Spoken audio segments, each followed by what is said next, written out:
کی گستاخی کرنی ہے، نہ ہی اللہ کے حکم کی نافرمانی کرنی ہے، نہ ہی اپنے اندر کبھی بھی تکبر پیدا کرنا ہے۔ اور علم آنے کی وجہ سے وہ حسین و جمیل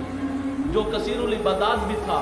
لیکن اس شیطان کو نہ تکبر بچا سکا، نہ مناظرہ بچا سکا، نہ ہی اس کی دلیلیں اسے بچا سکی۔ تو ہمیں بھی ان ہتھ کنڈوں سے کام نہیں لینا، ہم نے اللہ کے حضور صرف عاجزی پیش کرنا، صرف اور صرف عاجزی۔ اور ساتھ ہی ساتھ جب بھی کوئی بزرگ کسی بچے کو جھڑکی دیتا ہے اور لا علمی کے طور پر کہتا ہے تیرے گلے تے لانتاں دا تو کے، ایسے جملے کا استعمال نہیں، ایسے جملے کا استعمال نہیں کرنا۔ لعنت کا توق جس شیطان کی گردن میں ہے، اس کو فرشتے بھی دھکیلنا چاہیں تو وہ اتنا منحوس ہو گیا ہے کہ اس کا بوجھ کوئی بھی دھکیل نہیں سکتا۔ آج ہم اپنی اولاد کو کیوں کہیں کہ تیرے گلے میں لعنت کا توق ہے، غصہ نکالیں کسی اور جملے کے ساتھ، لیکن کبھی بھی اپنی اولاد کو، اپنے بھائی کو، اپنے کسی بھی عزیز کو، کسی بھی مسلمان بھائی کو لعنتی نہ کہیں، نہ لعنتی کہیں، نہ یہ کہیں کہ اتنی گردن میں تے لعنتاں دا توق پیا ہے۔ یہ جملہ استعمال نہیں کرنا،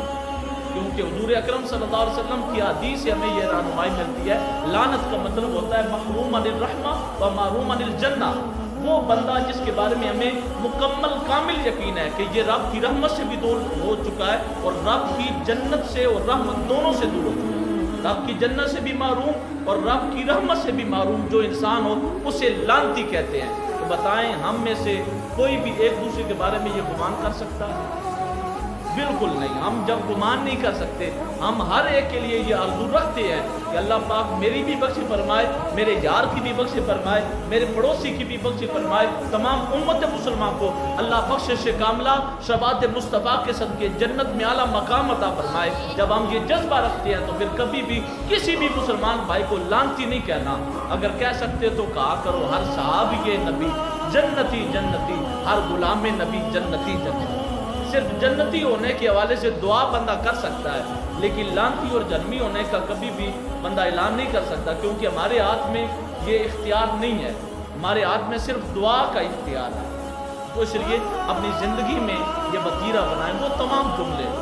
جن پر گرفت ہوتی ہے، وہ تمام جملے جو منحوس جملے ہیں، ان جملوں کو اپنی زندگی سے نکال دیں۔ یہ کسی بھی بندے کو جھڑکی دینی ہے تو جھڑکی دیتے ہوئے بھی کوئی اچھی بات کہہ دیں، جیسے شیخ عبدالرحمن سدیس دامت برکاتہ عالیہ جو مکہ المکرمہ میں امام تھے، ابھی بھی غالباً ہیں، ان سے کہا گیا کہ آپ امام کعبہ کیسے بنے؟ کہنے لگے بس میں بچپن میں بہت زیادہ شرارتیں کرتا تھا اور میری ماں ایک دن غصے میں آئی اور غصے میں آ کر مجھے جھڑکی دے کر کہا جا عبدالرحمن سدیس، اللہ تجھے کعبہ کا امام بنا دے،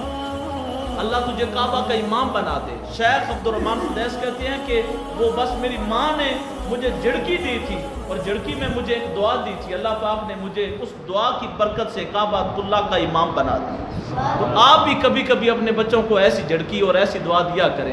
غصے میں دیں لیکن وہ غصے میں دی ہوئی دعا ان کے مستقبل کو سنوار دے۔ اللہ اس نے فہم، اس نے عمل کی